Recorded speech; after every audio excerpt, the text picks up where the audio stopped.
Hello friends, welcome back to my channel. आज हम यहाँ पर बात करेंगे कॉस्ट अकाउंटिंग की। इसमें हम इसके meaning, scope, nature, importance and characteristics के ऊपर क्वेश्चंस को डिस्कस करेंगे। अगर आप चैनल पर नए हैं तो प्लीज़ चैनल को सब्सक्राइब कर लीजिए, साथ ही साथ बेल आइकन पर क्लिक भी ज़रूर कीजिए ताकि आने वाले वीडियो का नोटिफिकेशन आप तक पहुँच पाए। स्टार्ट करते हैं वीडियो को। फर्स्ट क्वेश्चन है एलिमेंट्स ऑफ कॉस्ट आर। अब आपको बताने हैं एलिमेंट्स कॉस्ट के कौन कौन से हैं। मटेरियल, लेबर, एक्सपेंसेस या all of the above. Answer करिए।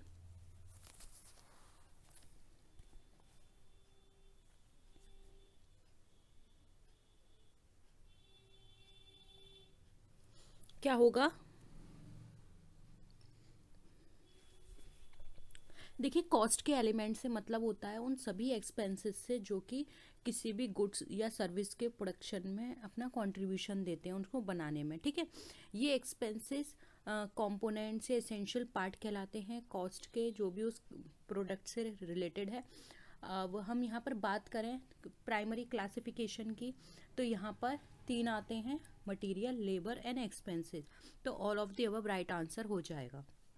आपको एग्जाम में इस तरह से भी पूछा जा सकता है कि इसके सब पार्ट्स कौन कौन से होते हैं। तो देखिए, कॉस्ट के 3 एलिमेंट हैं हमारे, मटेरियल, लेबर और एक्सपेंसेस। अब मटेरियल में भी आ जाता है हमारा डायरेक्ट मटेरियल और इनडायरेक्ट मटेरियल। लेबर में आ जाता है direct labour, indirect labour. Expenses में आ जाता है डायरेक्ट एक्सपेंसेस और इनडायरेक्ट एक्सपेंसेस। तो ये भी फर्दर 2 पार्ट्स में डिवाइड हैं। ठीक है, नेक्स्ट है the main objective of cost accounting is to. Cost accounting का मेन ऑब्जेक्टिव आपको बताना है। Maximise profit of the organisation, determine the selling price of goods and services, provide information to management for decision making, help in valuation of inventory of finished goods. बताइए।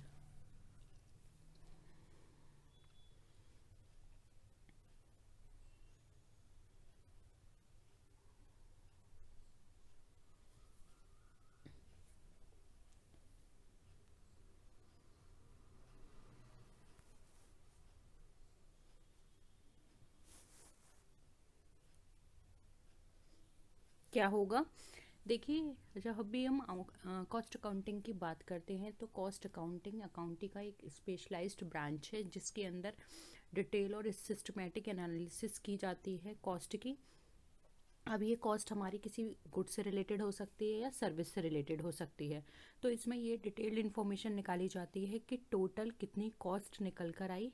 ठीक है, तो ये हम इसमें चेक करते हैं। इसके डिफरेंट ऑब्जेक्टिव्स होते हैं, जैसे कि कॉस्ट को डिटरमाइन करना, कॉस्ट को कंट्रोल करना, प्रॉफिटेबिलिटी को डिटरमाइन करना, सेलिंग प्राइस को डिटरमाइन करना, मैनेजमेंट को गाइडेंस देना कि कितनी कॉस्ट होनी चाहिए ताकि उनका प्रॉपर प्रॉफिट भी बने, कॉस्ट रिडक्शन करना और कंप्लाइंस करना जो भी स्टैट्यूटरी रिक्वायरमेंट्स हैं उनको लेकर। ठीक है, तो यहाँ पर इतने सारे हमने ऑब्जेक्टिव्स पढ़े।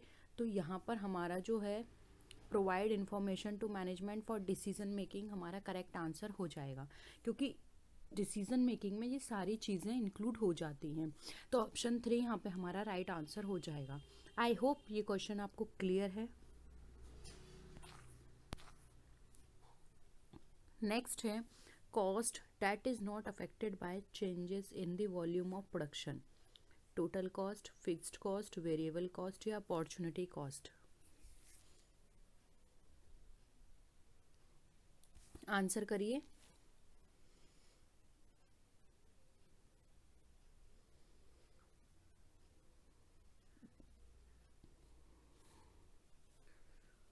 क्या होगा आंसर? देखिए, वो कॉस्ट जो कि ना तो वेरी कर रही है और जो रिमेन्स कांस्टेंट है, फिक्स्ड है, जो भी प्रोडक्शन की क्वांटिटी में फ्लक्चुएशंस आ रहे हैं उससे उस पर कोई फ़र्क नहीं पड़ रहा है इन शॉर्ट रन।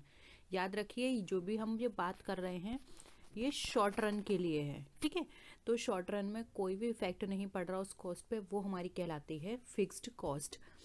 इसको हम पीरियड कॉस्ट के नाम से भी जानते हैं। ये जो कॉस्ट होती है रिलेटेड टू टाइम होती है, इसलिए मैंने यहाँ पे मेंशन किया शॉर्ट टर्म, लॉन्ग टर्म में फिक्स्ड कॉस्ट भी चेंज हो जाती है, हम यहाँ पे शॉर्ट टर्म की बात कर रहे हैं। ये हमारी जो कॉस्ट होती है, जैसे कि रेंट ऑफ फैक्ट्री बिल्डिंग। अब देखिए रेंट जो है किसी भी बिल्डिंग का फिक्स्ड रहेगा, आप वहाँ पे प्रोडक्शन करें या ना करें आपको रेंट देना ही है, और ये शॉर्ट टर्म में फिक्स्ड रहता है। ठीक है, ऐसा तो नहीं है ना कि आज इस महीने का जो रेंट था 10,000 रुपये था, अगले महीने 20,000 है, ऐसा तो नहीं होगा। हाँ, ऐसा हो सकता है कि इस महीने पूरे महीने 10,000 रहा, लेकिन नेक्स्ट ईयर से वो इंक्रीज़ करके उसको 15,000 या 20,000 कर दें, तो क्या है लॉन्ग रन में बढ़ा सकते हैं। लेकिन ऐसा तो नहीं है ना हर साल बढ़ाएंगे, 10 साल में बढ़ा दिया या 20 साल में उसको रेंट को बढ़ा दिया। सैलरी ऑफ मैनेजर ये भी फिक्स रहती है। Insurance premium of machines and property, municipal taxes, ये सब कैसे हैं, फिक्स्ड कॉस्ट है। आप इनसे काम लें या ना लें, आपको ये पे करने ही पड़ेंगे। ठीक है, तो ये जो कॉस्ट होती हैं ये फिक्स्ड होती है, टोटल एक अमाउंट होता है इनका। Fixed cost per unit very कर सकती है with the volume of production, यानी कि प्रोडक्शन बदलेगा तो यहाँ पर पर यूनिट जो है वो वेरी कर जाएगी, क्योंकि ज़्यादा प्रोडक्शन होगा तो पर यूनिट कम आएगी, और कम प्रोडक्शन होगा तो पर यूनिट ज़्यादा आएगी।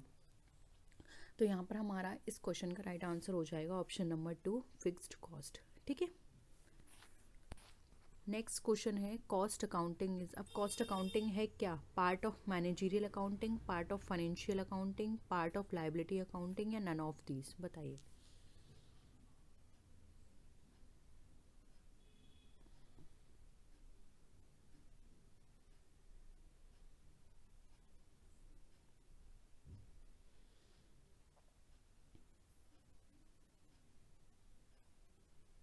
आंसर करिए, क्या होगा आंसर। देखिए कॉस्ट अकाउंटिंग में क्या करते हैं, क्लासिफाई करते हैं, रिकॉर्डिंग करते हैं, अप्रोप्रिएट एलोकेशन होता है एक्सपेंडिचर का, और हम यहाँ पर कॉस्ट भी फाइंड आउट करते हैं पर्टिकुलर प्रोडक्ट और सर्विसेज के लिए कितनी निकल कर आ रही है, और अगर ज़्यादा निकल कर आ रही है तो हम उसको कंट्रोल करते हैं। तो ये सब क्या है, एक मैनेजरियल का ही तो काम है ये सब करना, देखना, क्योंकि मैनेजरियल में भी कंट्रोल होता है, मैनेजमेंट होता है, प्लानिंग होती है, ये सारी चीज़ें। तो कॉस्ट अकाउंटिंग क्या है, एक पार्ट है मैनेजरियल अकाउंटिंग का। अब मैनेजमेंट अकाउंटिंग के स्कोप की बात करें तो ब्रॉडर हो जाता है, लेकिन कॉस्ट अकाउंटिंग की बात करें तो ये थोड़ा नैरो होता है, ये पूरा फोकस करता है ओनली कॉस्ट पर। इसकी सारी चीज़ें कॉस्ट के बेसिस पर होंगी, ये सिर्फ कॉस्ट पर फोकस करेगा, कॉस्ट को कंट्रोल करना, कॉस्ट को डिटरमाइन करना। अभी हमने पहला ऑब्जेक्टिव भी पढ़े थे, जैसे कि प्रॉफिटेबिलिटी को देखना, सेलिंग प्राइस को देखना, कॉस्ट को रिड्यूस करना, कॉस्ट को कंट्रोल करना। तो इसका सारा काम कॉस्ट पर बेस्ड होता है, जबकि मैनेजरियल अकाउंटिंग में बहुत सारे एस्पेक्ट आ जाते हैं, सब चीज़ को मैनेज करना होता है। तो यहाँ पे कॉस्ट अकाउंटिंग हम कह सकते हैं एक हमारा इनडायरेक्ट पार्ट होता है फाइनेंशियल अकाउंटिंग का, लेकिन डायरेक्ट पार्ट है मैनेजमेंट अकाउंटिंग का। तो यहाँ पर कॉस्ट अकाउंटिंग पूछा गया है तो ये मैनेजमेंट अकाउंटिंग का डायरेक्ट पार्ट है। ठीक है, तो ऑप्शन 1 राइट आंसर है। नेक्स्ट है cost which are recorded in the books after expenditure is incurred but before profit is realized, total cost, estimated cost, unfinished cost या standard cost, बताइए क्या होगा आंसर।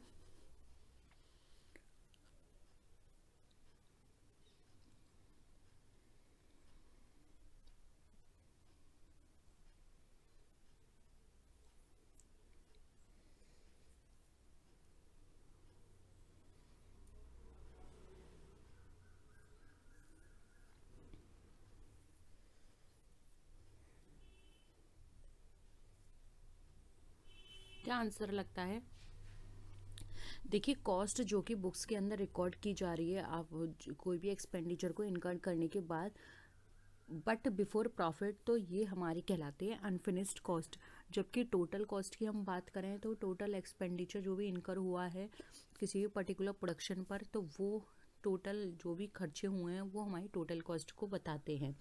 ठीक है, तो यहाँ पर ऑप्शन सी अनफिनिश्ड कॉस्ट हमारा राइट आंसर हो जाएगा।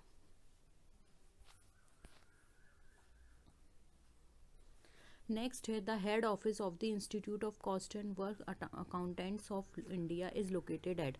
अब यहाँ पर आपको बताना है इसका जो हेड क्वार्टर है कहाँ पर है, ICWA का हेड क्वार्टर।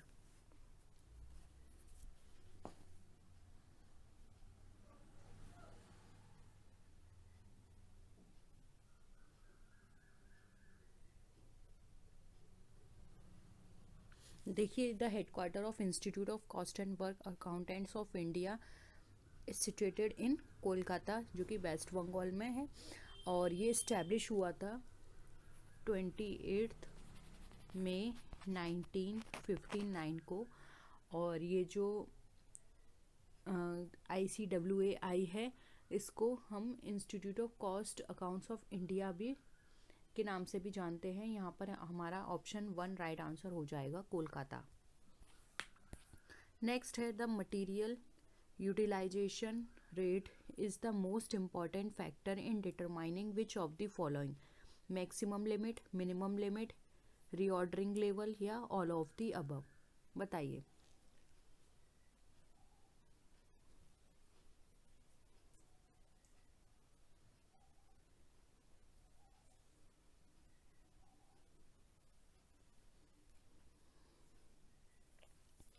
क्या लगता है आंसर?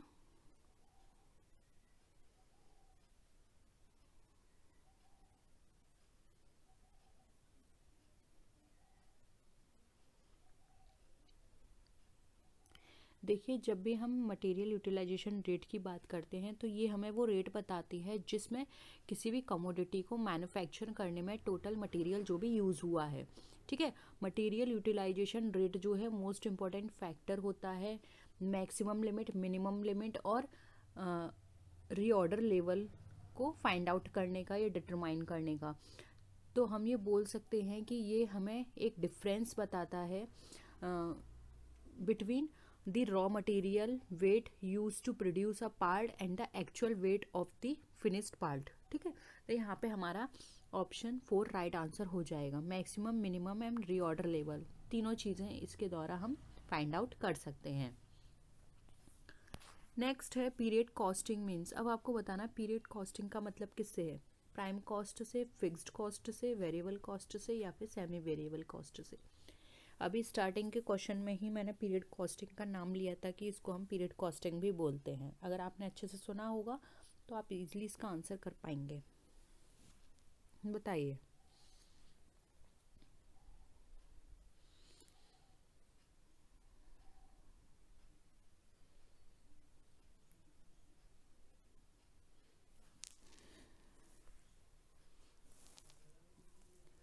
देखिए, मैं आपको बता दूं, पीरियड कॉस्टिंग एक लॉन्ग टर्म के लिए होती है, ये एक शॉर्ट टर्म के लिए नहीं होती है। एक पर्टिकुलर पीरियड को ये बताती है, जर्नली लॉन्ग टर्म से रिलेटेड होती है। इसको हम फिक्स्ड कॉस्ट के नाम से भी जानते हैं। और ये हमारी शॉर्ट टर्म में रिमेन्स कांस्टेंट रहती है। ठीक है, यहाँ पे प्रोडक्शन बढ़ने से या प्रोडक्शन ना होने से इस पर कोई फ़र्क नहीं पड़ता, लेकिन लॉन्ग टर्म में ये बढ़ती है। ठीक है, तो यानी कि शॉर्ट टर्म में इस पर कोई फर्क नहीं पड़ेगा, ये लॉन्ग टर्म बेस्ड होती है। ऑप्शन यहाँ पे 2 फिक्स्ड कॉस्ट हमारा राइट आंसर है। नेक्स्ट है, cost accounting is based on single accounting system, Indian book keeping system, double accounting system या नन ऑफ द अबव। बताइए।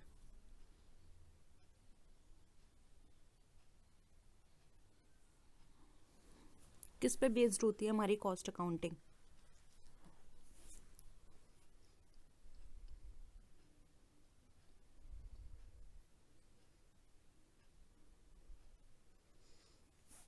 देखिए, कॉस्ट अकाउंटिंग हमारी मेनली किस पे बेस्ड है, किससे रिलेटेड है, फाइनेंशियल अकाउंटिंग से। ठीक है, और हमको पता है फाइनेंशियल अकाउंटिंग हमारी किस पे बेस्ड होती है, डबल अकाउंटिंग सिस्टम पे, इसलिए कॉस्ट अकाउंटिंग भी हमारी डबल अकाउंटिंग सिस्टम पर बेस्ड होती है। और कॉस्ट अकाउंटिंग में जो भी हम अकाउंट्स प्रिपेयर करते हैं वो कॉस्ट अकाउंटिंग के बेसिस पे ही करते हैं, इसलिए यहाँ पे ऑप्शन हमारा 3rd राइट आंसर हो जाएगा, double accounting system. Next question है, under inflationary condition a higher value of inventory is assigned under. बताइए।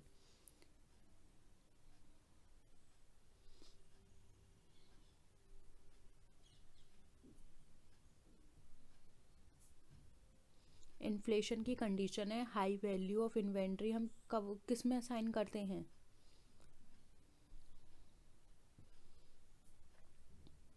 देखिए ये असाइन की जाती है लीफो मेथड में, जिसको हम last in first out method भी बोलते हैं। इस मेथड के अंदर क्या होता है, जो भी लास्ट रिसीव्ड बैच होता है उसको हम यूज़ करते हैं। पहले हम उसको इश्यू करते हैं, उसके बाद जब वो एग्जॉस्ट हो जाता है तब उसके बाद दूसरा लॉट जो है वो यूज़ किया जाता है।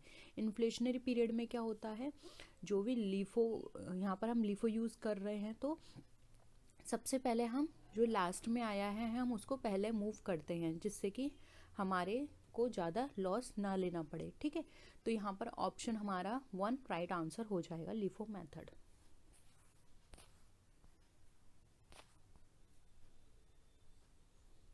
नेक्स्ट है when prices are rising the stock should be valued under FIFO, LIFO, general average method या वेटेड एवरेज मेथड।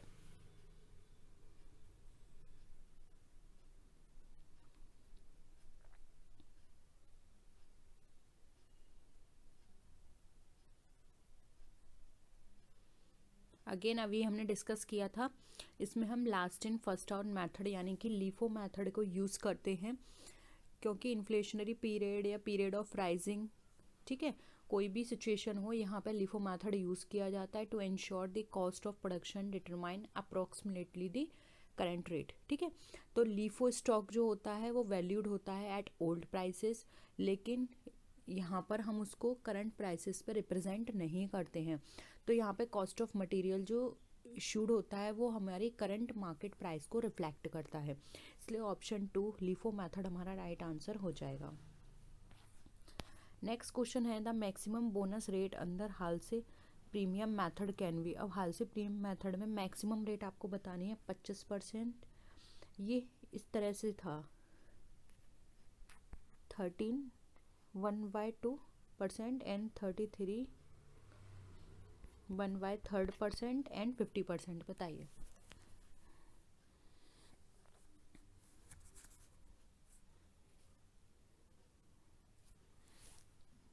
अंडर हाल से प्रीमियम मेथड में आपको बताना है।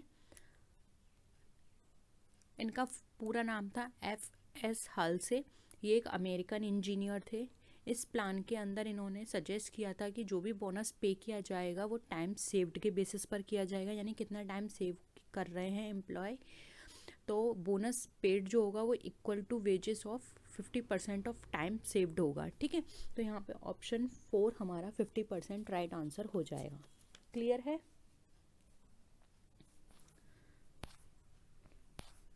तो आज के लिए यही क्वेश्चंस थे। होप आपको सारे क्वेश्चंस क्लियर हुए होंगे।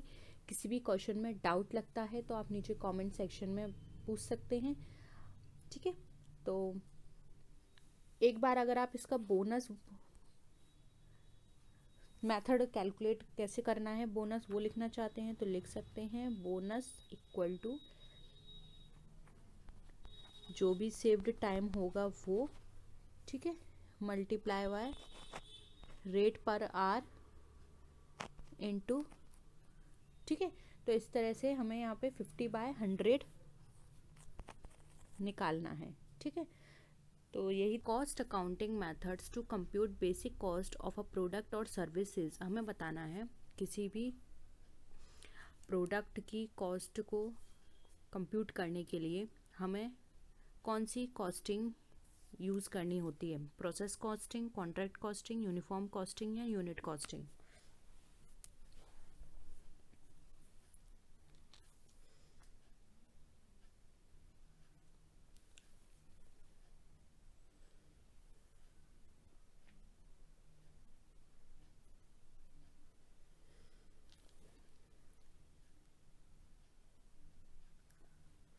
क्या होगा आंसर?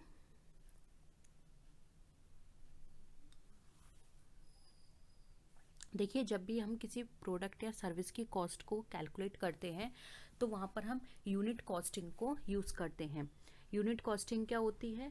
यूनिट कॉस्टिंग के अंदर एक सिंगल यूनिट की कॉस्ट को निकाला जाता है, उसके बाद उसके प्राइस को डिसाइड किया जाता है। मेन पर्पस यूनिट कॉस्टिंग का होता है उस प्रोडक्ट की कॉस्ट पर यूनिट निकालना। और अगर हम बात करें तो यहाँ से क्या होता है, हमें टोटल कॉस्ट पता चलती है कि वेरियस एलिमेंट्स ऑफ कॉस्ट हमारी कितनी है, कितना हमारा किस किस चीज़ पे एक्सपेंड हुआ, तो ये सारी चीज़ें हमें यूनिट कॉस्टिंग से पता पड़ती हैं। ऑप्शन 4 यहाँ पे हमारा यूनिट कॉस्टिंग राइट आंसर हो जाएगा। आई होप ये क्लियर है आपको। सेकंड है total cost is the combination of. अब टोटल कॉस्ट किसका कॉम्बिनेशन है? Cost of production, selling and distribution overhead, factory overhead and administrative overhead, prime cost and selling and distribution overhead, fourth है prime cost and works overhead. बताइए।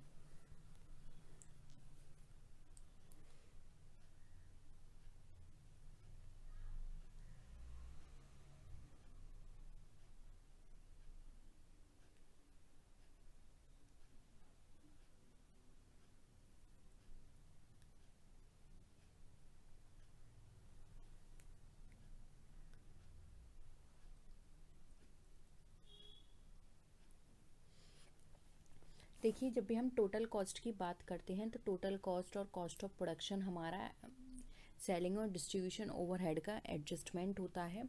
इसलिए यहाँ पर हम क्या क्या चीज़ इंक्लूड करते हैं, जैसे कि अगर हम इसका ग्राफ बनाएं तो सबसे पहले हम डायरेक्ट मटेरियल को लिखते हैं, फिर हम डायरेक्ट लेबर को लिखते हैं, उसके बाद आते हैं हमारे अदर डायरेक्ट एक्सपेंसेस। इन सबको ऐड करने के बाद हमें मिलता है प्राइम कॉस्ट। अब प्राइम कॉस्ट में हम फैक्ट्री ओवरहेड को अगर ऐड कर देते हैं तो हमें मिल जाता है फैक्ट्री ओवरहेड या फिर वर्क कॉस्ट। अब इस वर्क कॉस्ट के अंदर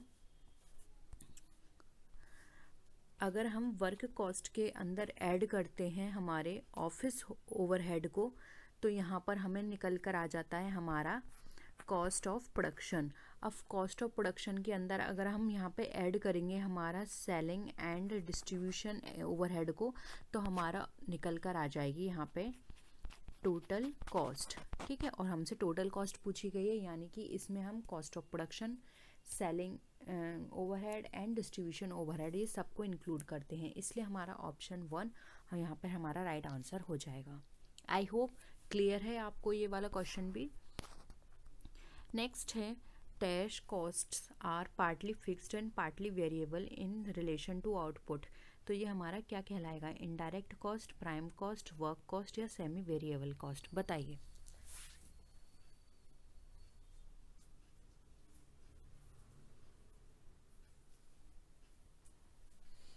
बताइए, जहाँ पर हमारे पार्टली फिक्स्ड और पार्टली वेरिएबल होंगे वो हमारी कॉस्ट कौन सी होगी? तो ये कॉस्ट हमारी कहलाती है semi variable cost. Semi variable cost में कुछ पार्ट हमारा फिक्स्ड होता है और कुछ पार्ट हमारा हम वेरिएबल होता है। ठीक है, यानी कि इसके अंदर वेरिएबल और फिक्स्ड बोथ कॉस्ट इंक्लूड होती हैं। इसके अंदर कॉस्ट जो है कांस्टेंट रखी जाती है एक सर्टेन लेवल तक, और उसके बाद उसको वेरिएबल कर दिया जाता है। ठीक है, फैक्ट्री, सुपरविज़न, मेंटेनेंस ये हमारे इसके एग्जाम्पल होते हैं। तो ऑप्शन 4 यहाँ पे हमारा राइट आंसर है। नेक्स्ट क्वेश्चन देखिए, what is economic order quantity? बताइए, इकोनॉमिक ऑर्डर क्वांटिटी क्या होती है? Cost of an order, cost of stock, reorder level, optimum order size.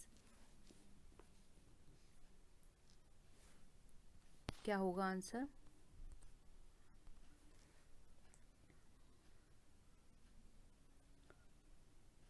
Optimum order quantity क्या होता है? देखिए, ऑप्टिमम ऑर्डर क्वांटिटी के अंदर हम क्या करते हैं, जो हमारी ऑर्डर कॉस्ट होती है उसको मिनिमाइज़ करते हैं, जो भी हमारी फैसिलिटी है या कनेक्शन कॉस्ट आ रही है इन सबको हम मिनिमाइज़ करते हैं, जिसको हम बोलते हैं इकोनॉमिक ऑर्डर क्वांटिटी या ऑप्टिमम ऑर्डर साइज़। ऑप्शन 4 यहाँ पे हमारा राइट आंसर हो जाएगा। अब देखिए, इकोनॉमिक ऑर्डर क्वांटिटी जिसको हम EOQ भी बोलते हैं, इसका फॉर्मूला भी पूछा जा सकता है, तो आप नोट कर लीजिए। √2AO/C, जिसमें 2 हमारा यहाँ पे सेम रहता है, A हमारा बताता है एनुअल कंजम्पशन को, O बताता है हमारा कॉस्ट पर ऑर्डर को, और C बताता है हमारा कैरिंग कॉस्ट या होल्डिंग कॉस्ट ऑफ 1 ईयर। इन सबको आपस में मल्टीप्लाई कर दिया जाता है, फिर डिवाइड करा जाता है जो भी हमारी कैरिंग कॉस्ट होती है, उसके बाद उसका अंडर रूट जो है इसको ओपन करके हम इकोनॉमिक ऑर्डर क्वांटिटी को निकाल लेते हैं। ठीक है, नेक्स्ट क्वेश्चन देखिए, the full form of CIF। अब CIF की फुल फॉर्म क्या होती है आपको वो बतानी है।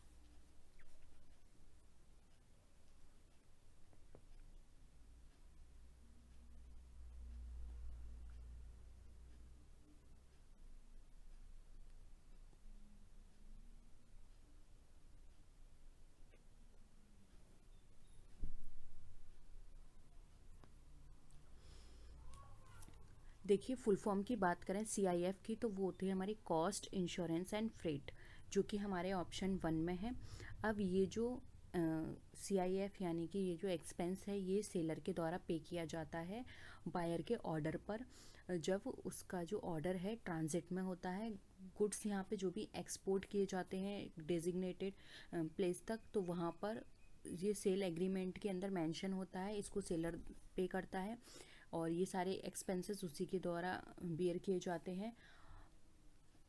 अब ये क्यों बियर किए जाते हैं? जिससे कि जो जो प्रोडक्ट है उसको किसी भी तरह का डैमेज या लॉस ना हो जब तक वो गुड्स फुल्ली लोडेड ना हो जाए ट्रांसपोर्ट वेसल तक, ठीक है। तो यहाँ पर ये एक्सपेंसेस सेलर द्वारा किए जाते हैं, तो ऑप्शन 1 यहाँ पे हमारा राइट आंसर है। नेक्स्ट है the amount at any given volume of output by which aggregate cost are changed if the volume of output is increased or decreased by 1 unit can be otherwise termed as abnormal cost, marginal cost, fixed cost या sunk cost। बताइए answer.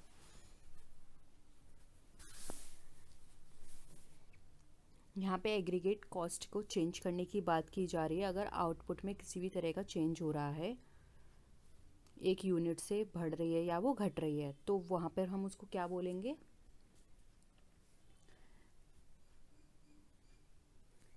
ये हमारी कहलाती है marginal costing. Marginal costing क्या होती है? Aggregate होती है वेरिएबल कॉस्ट का, जिसके अंदर हमारी प्राइम कॉस्ट और वेरिएबल ओवरहेड इंक्लूड होता है। Marginal cost per unit change होती है तो वहाँ पर क्या होता है, उसके आउटपुट में भी चेंजेस आ जाते हैं, यानी कि जो आउटपुट का वॉल्यूम है वो इंक्रीज और डिक्रीज हो जाता है। मार्जिनल कॉस्ट यहाँ पर हम इसका राइट आंसर हो जाएगा, ठीक है। तो ऑप्शन 2 राइट है। नेक्स्ट क्वेश्चन है फिक्स्ड कॉस्ट। अब देखिए, अगर हम फिक्स्ड कॉस्ट में प्लस करेंगे प्रॉफिट को या फिर फिक्स्ड कॉस्ट में माइनस करेंगे प्रॉफिट को, तो हमें क्या मिलेगा? Variable cost, marginal cost, contribution या मार्जिन ऑफ सेफ्टी? आंसर करिए।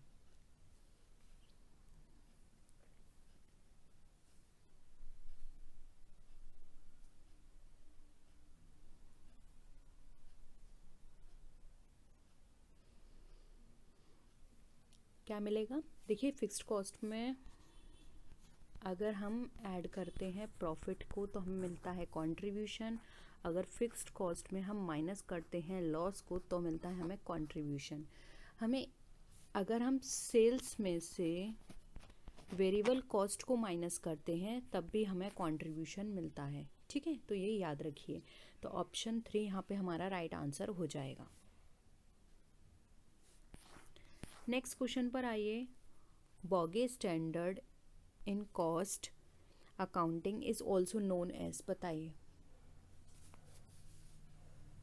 Basic standard, ideal standard, attainable standard या एबनॉर्मल लॉस स्टैंडर्ड? क्या कहलाता है?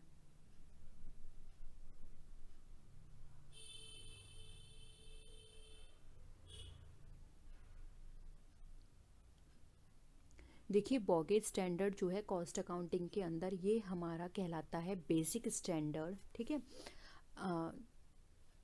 मेनली हमारे जो स्टैंडर्ड होते हैं, ये जो स्टैंडर्ड्स हैं वो तब यूज़ किए जाते हैं जब हमारी जो कॉस्ट है वो स्टेबल रहती है या फिर अनऑल्टर्ड रहती है over a long period of time, ठीक है।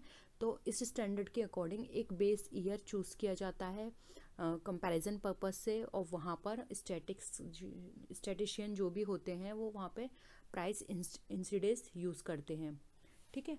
तो बॉगे एक ऐसा टर्म है जो कि वहाँ पे एक बेंच मार्क की तरह यूज़ किया जाता है to evaluate an investment performance, ठीक है। तो यहाँ पे ऑप्शन हमारा कौन सा हो जाएगा? ऑप्शन 1 राइट आंसर हो जाएगा, ठीक है।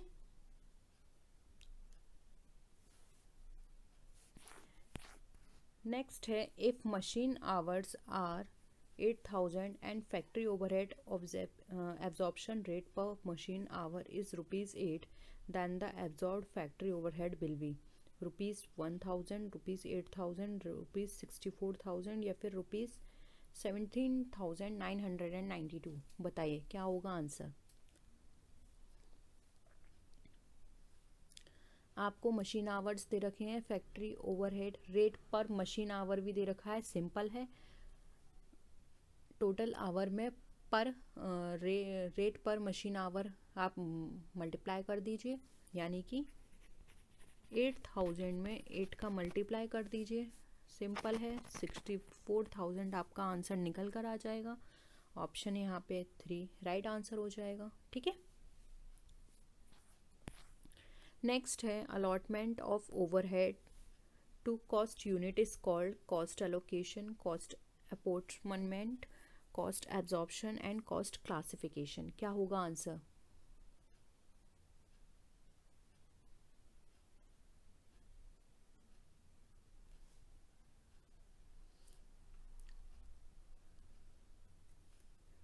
देखिए, जब भी हम ओवरहेड अलॉटमेंट की बात करते हैं एक पर्टिकुलर कॉस्ट यूनिट पर, तो वो हमारा कॉस्ट एलोकेशन कहलाता है, ठीक है।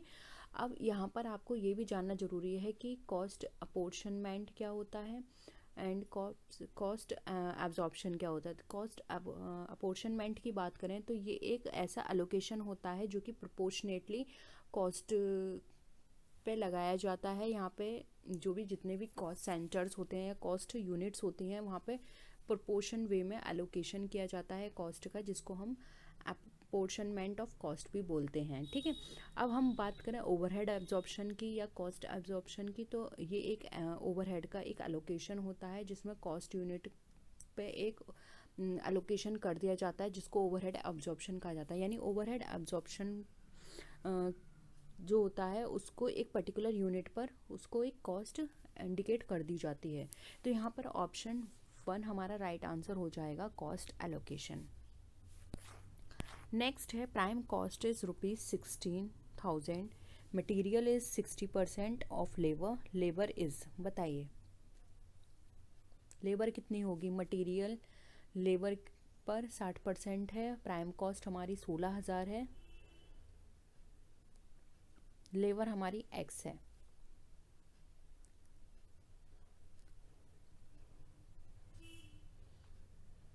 देखिए, सबसे पहले तो हमें मटेरियल देखना है, तो हम ये कैसे निकालेंगे? Material x equal to 60 upon कितना हो जाएगा? 100।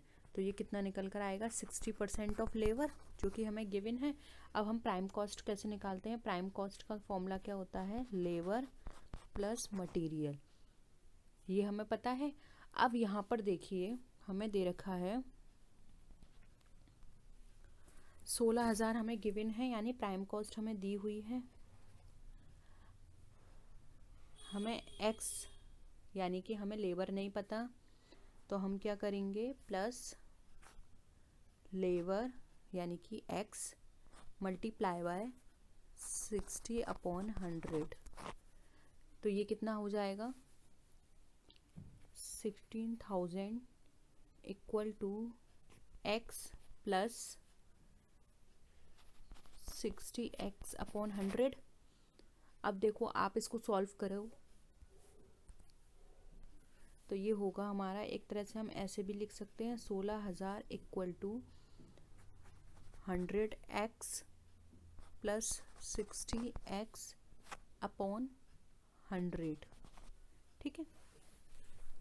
अब इस x को आप बाहर ले आइए, तो ये हो जाएगा x equal to 16,000 multiply by 100 upon 160।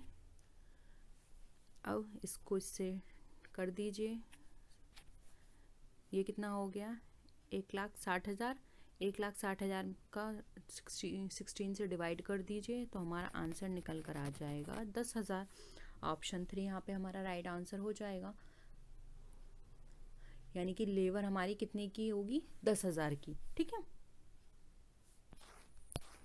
Next है, under which of the cost differences international trade would not take place?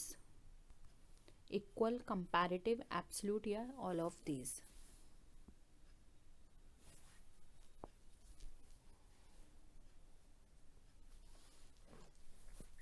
देखिए, अगर इक्वल कॉस्ट डिफरेंसेस होगा तो कंपैरेटिव कॉस्ट रेशो यहाँ पर सेम रहेगा बोथ दी कंट्रीज़ के लिए। तो यहाँ पर हम वो कह सकते हैं कि यहाँ पर स्पेशलाइजेशन नहीं रहेगा अगर इस तरह का इक्वल कॉस्ट डिफरेंस रहता है तो ट्रेड बिटवीन टू कंट्रीज़ वहाँ पे नहीं होगा। तो यहाँ पर राइट आंसर क्या हो जाएगा, ऑप्शन नंबर 1, क्योंकि अगर वहाँ पे डिफरेंस दोनों का ही सेम है, इक्वल आ रहा, इक्वल कॉस्ट डिफरेंसेस आ रहे हैं, तो वहाँ पे इंटरनेशनल ट्रेड हो ही नहीं सकता, इसलिए ऑप्शन 1 यहाँ पे करेक्ट आंसर हो जाएगा। नेक्स्ट है the formula Q/2 is used to compute the total ordering cost, total carrying cost, opportunity cost या reorder point। अभी हमने EOQ बात किया था, उसमें हमने बात किया था 2AO/C अंडर रूट में, तो वहाँ पे जो Q था वो हमें क्या बताता है, जो मैंने आपको बताया था 2AO/C या Q भी हम कर सकते हैं।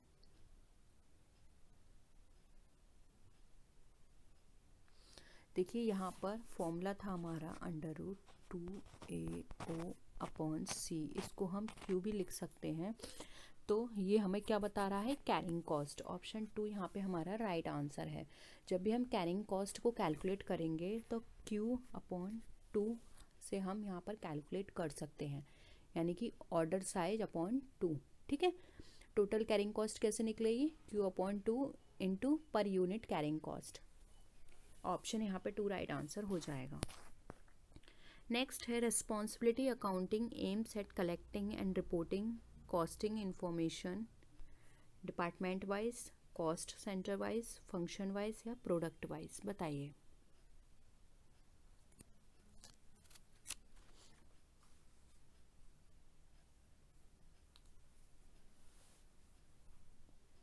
क्या होगा, कभी सुना है आपने रिस्पॉन्सिबिलिटी अकाउंटिंग के बारे में, किसका पार्ट है ये? देखिए रिस्पॉन्सिबिलिटी अकाउंटिंग की बात करें तो ये एक स्पेशल मेथड होता है मैनेजरियल कंट्रोल का, जिसके अंदर इंडिविजुअल्स और ग्रुप्स की जो रिस्पॉन्सिबिलिटीज़ होती हैं उनको डिटरमाइन किया जाता है फॉर टास्क एंड कॉस्ट। और यहाँ पर अगर हम कॉस्ट वेरिएंस के केस में बात करें तो पर पर्सन या जो भी इससे रिलेटेड पर्सन्स कंसर्न होते हैं उनकी लाइबिलिटी को देखा जाता है कि वो कितने लायबल हैं, कॉस्ट सेंटर्स यहाँ पे कंप्यूट किया जाता है। तो यहाँ पर हम बोल सकते हैं कि जो रिस्पॉन्सिबिलिटी अकाउंटिंग जो है वो हम कॉस्ट सेंटर वाइज चेक करते हैं। ठीक है, तो ऑप्शन 2 यहाँ पे हमारा राइट आंसर हो जाएगा, क्योंकि कॉस्ट सेंटर हमारा फोकस करता है प्रोडक्शन पर, उसकी प्रोसेस पर। जब जो भी रिस्पॉन्सिबिलिटीज़ होती हैं वो ये देखती हैं कि कितनी किसकी रेस्पॉन्सिबिलिटीज़ है, कौन से पर्सन रेस्पॉन्सिबल हैं, जिससे कि वो ईज़िली उससे रिलेटेड जो भी कॉस्ट आ रही है उनको वो कंट्रोल कर सकें। ठीक है, तो यहाँ पे हमारा ऑप्शन 2 राइट आंसर हो जाएगा। अब यहाँ पर आप अगर नोट करना चाहें तो नोट कर सकते हैं, जो हमारी रेस्पॉन्सिबिलिटी अकाउंटिंग सिस्टम होता है ये टोटल हमारा 3 तरह का होता है। फर्स्ट है हमारा फंक्शनल बेस्ड, सेकंड है हमारा एक्टिविटी बेस्ड एंड थर्ड है हमारा स्ट्रैटेजिक बेस्ड। ठीक है, ये 3 तरह के होते हैं रेस्पॉन्सिबिलिटी अकाउंटिंग सिस्टम्स। नेक्स्ट आइए, in managerial costing contribution is equal to. अब मैनेजरियल कॉस्टिंग के अंदर जो कंट्रीब्यूशन होता है वो किसके बराबर होगा, अभी हमने पहले भी बात की थी, तो आप इजीली बता सकते हैं। सेल्स में जब फिक्स्ड कॉस्ट माइनस करेंगे, जब सेल्स में वेरिएबल कॉस्ट माइनस करेंगे, सेल्स में प्रॉफिट माइनस करेंगे, सेल्स में वेरिएबल कॉस्ट माइनस करके हम फिक्स्ड कॉस्ट प्लस करेंगे। बताइए कैसे हम एक कंट्रीब्यूशन को निकाल सकते हैं।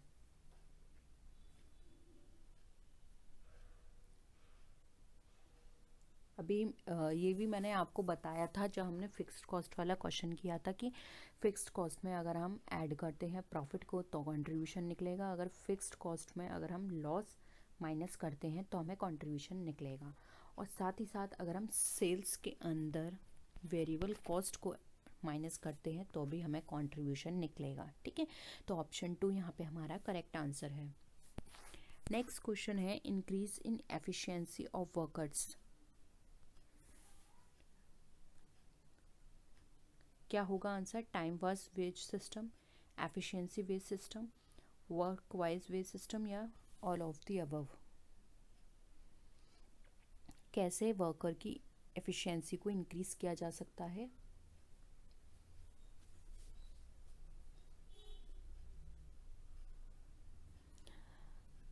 राइट आंसर होगा एफिशिएंसी वेज सिस्टम से। एफिशिएंसी वेज में क्या होता है, एम्प्लॉयज़ को ज़्यादा पे किया जाता है उनकी मिनिमम वेज के कंपैरिजन में, जिससे कि वहाँ पर उनको मोटिवेट किया जा सके, उनकी एफिशिएंसी को इंक्रीज़ किया जा सके और वहाँ पर उनकी प्रोडक्टिविटी को बढ़ाया जा सके, लॉयल्टी को इंश्योर किया जा सके।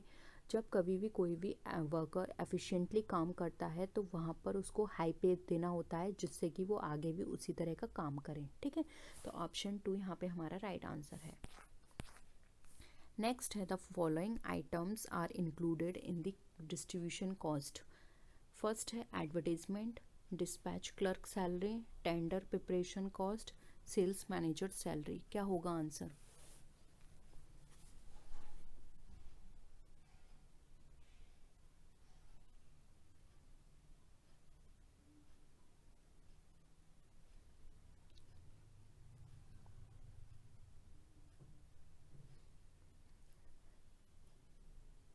देखिए, डिस्ट्रीब्यूशन कॉस्ट की बात की जाती है तो उसके अंदर एडवर्टीजमेंट को इंक्लूड किया जाता है, क्योंकि जब भी हम कोई भी टेंडर को प्रिपेयर करते हैं तो उसकी कॉस्ट में डिलीवरी कॉस्ट भी इंक्लूड होती है।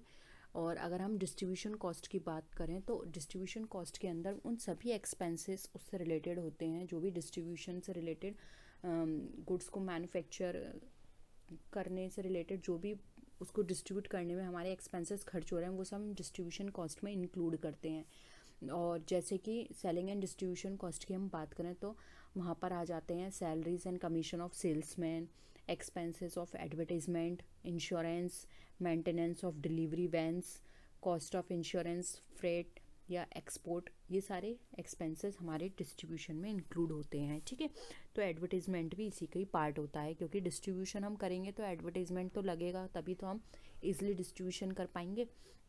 इसलिए ऑप्शन 1 हमारा राइट आंसर है। नेक्स्ट है which of the following would have been equal to factory overhead. बताइए, factory cost minus prime cost, factory cost minus prime cost. इसको प्लस कर लेना क्योंकि दोनों सेम हो गए हैं। ठीक है, factory cost plus prime cost plus direct cost, factory cost plus direct expenses. बताइए, फैक्ट्री ओवरहेड को हम कैसे निकालते हैं? अभी मैंने आपको पूरा बना के बताया था किस तरह से हम अपनी टोटल कॉस्ट निकालते हैं, तो उसमें आपने देखा होगा।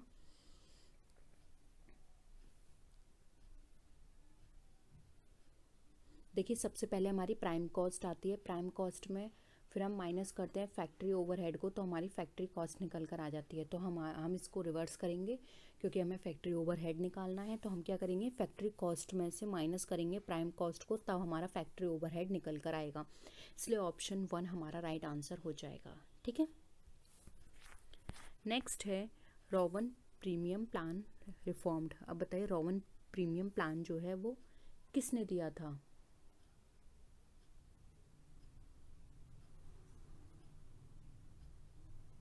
किसका रिफॉर्म था वो, किस प्लान का? टेलर मेथड का रिफॉर्म था, गैंट बोनस स्कीम था, हाल्सले इंटरेस्ट मेथड या डिफरेंशियल मेथड?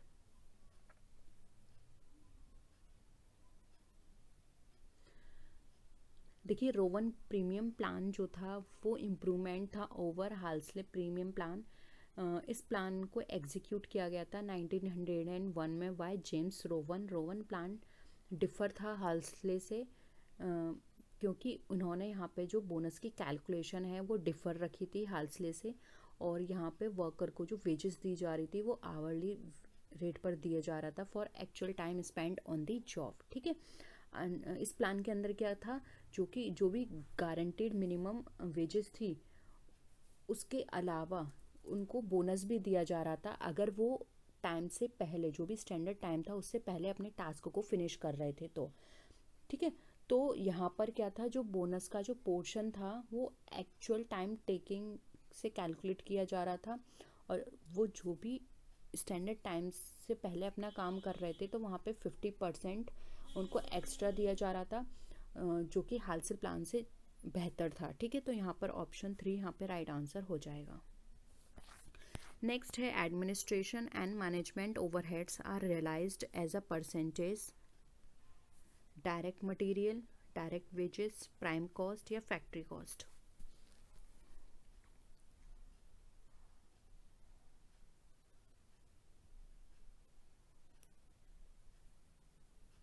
बताइए क्या होगा।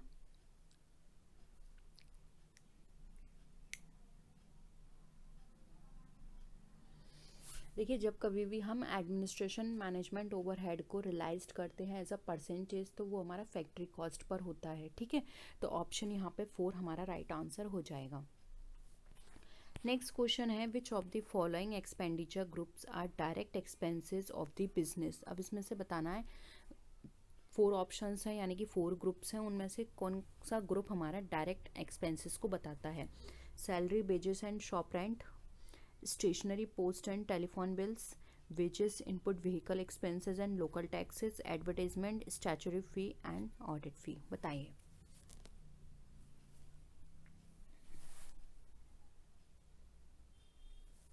डायरेक्ट एक्सपेंसेस तो आप सब समझते ही होंगे क्या होते हैं। जो भी बिजनेस या मैन्युफैक्चरिंग ऑर्गेनाइजेशन के द्वारा मैन्युफैक्चर करते समय उसकी गुड्स एंड सर्विसेज में जो भी खर्चे आ रहे हैं उनको डायरेक्ट एक्सपेंसेस कहा जाता है। ठीक है, जैसे कि rail freight, route insurance, octroi, excise and dock expenses, wages and salaries, goods inputs, conveyance expenses, local tax, ये सब क्या है, डायरेक्ट टैक्सेस हैं। अब देखिए, ईजिली आप समझ सकते हैं। यहाँ पर आ गया वेजेस। आप सबको पता है वेजेस हमारी किसके अंदर इंक्लूड होती है, डायरेक्ट के अंदर। सैलरी हमारी किस में आती है, इनडायरेक्ट में, तो 1 कट गया। फिर आई स्टेशनरी, स्टेशनरी इनडायरेक्ट होती है, आगे पढ़ने की ज़रूरत ही नहीं है। फिर आता है एडवर्टीजमेंट, अगेन इनडायरेक्ट है, ये भी कट गया। सिंपल है, बहुत ही आसानी से हमने अपना आंसर निकाल लिया कि ऑप्शन 3 यहाँ पे हमारा करेक्ट आंसर होगा। ठीक है, आगे पढ़ने की ज़रूरत ही नहीं है। नेक्स्ट है ABC एनालिसिस इज। अब ABC एनालिसिस क्या है आपको बतानी है।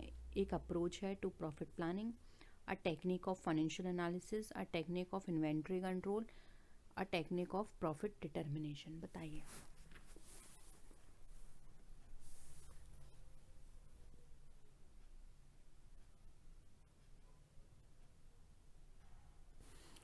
क्या होगी ABC एनालिसिस।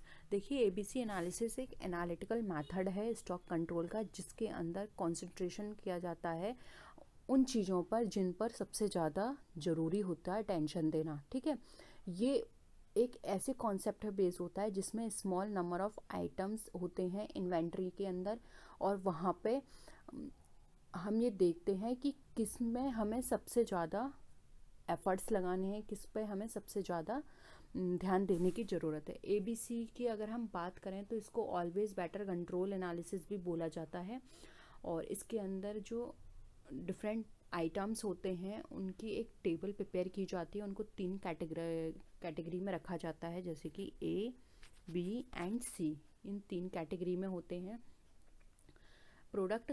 जैसे कि A में आते हैं हमारे 70 to 75% of total value. B में आते हैं हमारे 50 to 25% of the total value, and C में आते हैं 5 to 10% ऑफ टोटल वैल्यू। ठीक है, तो इस तरह से होता है, जिसमें अगर हम टोटल क्वांटिटी की बात करें तो क्वांटिटी सबसे कम ए में होती है, ये 5 से 10% क्वांटिटी होती है। बी में होती है हमारी 15 से 25%। सी में सबसे ज़्यादा क्वांटिटी होती है 70 से 75%, यानी कि ए में क्रीमी लेयर रखी जाती है, आप ऐसे समझ सकते हैं। ठीक है, नेक्स्ट क्वेश्चन है, तो आंसर मैंने आई होप यहाँ पर आपको बता दिया होगा। इसका आंसर क्या है, a technique of inventory control. ठीक है, नेक्स्ट है opportunity cost of capital invested in inventory is included in ordering cost, carrying cost, stock out cost या ओवरहेड कॉस्ट। बताइए।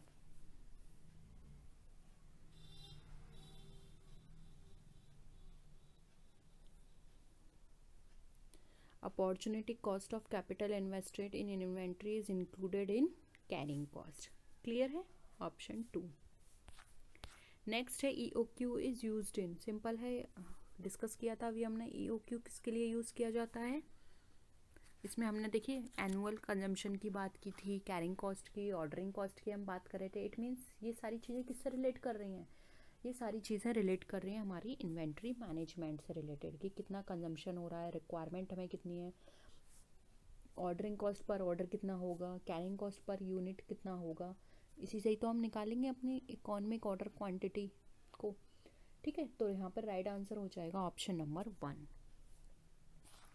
तो आज के लिए इतना ही क्वेश्चंस थे। होप आपको सारे क्वेश्चंस क्लियर हुए होंगे, ये टॉपिक आपको अच्छा लगा होगा और टॉपिक भी आपको पूरी तरह से क्लियर हो चुका होगा।